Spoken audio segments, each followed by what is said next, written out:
Yang keempat, berkat Tuhan atas anak cucu orang-orang yang takut akan Tuhan. Mazmur 112 ayat 1. Haleluya! Berbahagialah orang yang takut akan Tuhan, yang sangat suka kepada segala perintahnya. Anak cucunya akan perkasa di bumi. Angkatan orang benar akan diberkati. Harta dan kekayaan ada dalam rumahnya. Kebajikannya tetap untuk selamanya. Katakan amin. Saya percaya bahwa orang-orang yang takut akan Tuhan, anak cucunya akan diberkati. Seperti firman Tuhan, nggak akan meminta-minta. Kita percaya Tuhan akan menyertai kita sampai kepada anak cucu kita. Kalau Anda rindu anak cucumu diberkati, mari hiduplah takut akan Tuhan. Saya ingin akhiri dengan kesaksian. Ketika saya belajar tentang takut akan Tuhan, Tuhan memberikan saya pengertian begini. Anak-anak saya sayang sama papahnya, tapi juga takut sama papahnya. Kenapa mereka takut sama papahnya? Karena di dalam setiap rumah tangga pasti punya aturan. Papahnya punya aturan yang anak-anaknya tidak boleh langgar. Dan kalau papahnya sudah marah, bagi mereka marahnya luar biasa.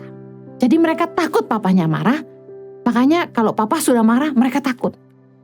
Contohnya ketika saya suruh mereka bangun untuk mandi. Saya ngomong bisa 3 kali, mereka nggak mandi-mandi. Tapi kalau papanya sudah bangkit dan bicara, ayo mandi. Mereka langsung bangun, langsung mandi. Karena mereka takut sama papanya. Tetapi ketakutan mereka itu bukanlah kengerian. Papanya tidak menganiaya mereka. Bukan child abuse.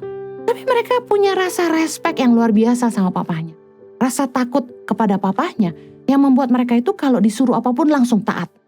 Ketika suami saya bercanda dengan anak-anak saya setiap malam sebelum kami doa mesbah keluarga, suami saya tuh suka peluk-peluk, suka cium, suka gigit, suka bercanda sama anak-anak kami.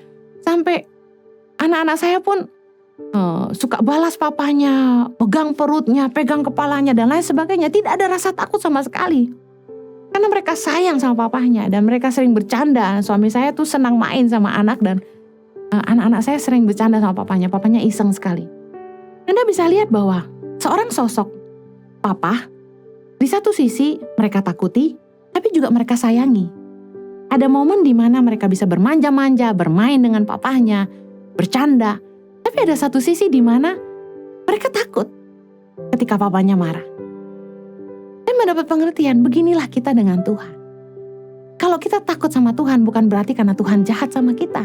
Bukan karena Tuhan tidak baik. Tapi rasa takut akan Tuhan itu adalah supaya kita menjauhi dosa. Supaya kita itu hidup taat.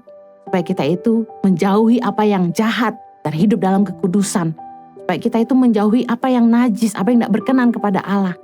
Tapi kita tidak takut kepada Tuhan karena Tuhan suka marah. Kita tahu Tuhan itu panjang sabar. Kita tahu bahwa Tuhan itu penuh dengan kasih setia, tapi kita tahu juga bahwa kesabaran Tuhan itu ada batasnya. Jangan sampai kita mempermainkan kasih karunia Allah. Jangan sampai Tuhan membuang kita dari hadapannya. Seperti Raja Daud berkata, jangan buang aku dari hadapanmu. Jangan ambil rohmu daripadaku. Saya berdoa agar setiap kita hidup takut akan Allah. Jangan berbuat benar hanya di depan orang. Jangan hanya berbuat kebaikan untuk dilihat orang. Hiduplah takut akan Allah, lakukan yang baik, lakukan yang benar, meskipun tidak ada orang yang lihat, tapi Tuhan Maha Kuasa dan Dia tahu segalanya. Impact Community Indonesia telah mengadakan 3 kali ibadah setiap hari Minggu. Pukul 9 waktu Indonesia Barat, pukul 11 waktu Indonesia Barat, dan pukul 13 waktu Indonesia Barat. Ketiga ibadah disertai ibadah anak dan remaja yang dilanjutkan dengan ibadah Impact Youth setiap minggu pukul 15 waktu Indonesia Barat di MOI, Mall of Indonesia Kelapa Gading lantai P3,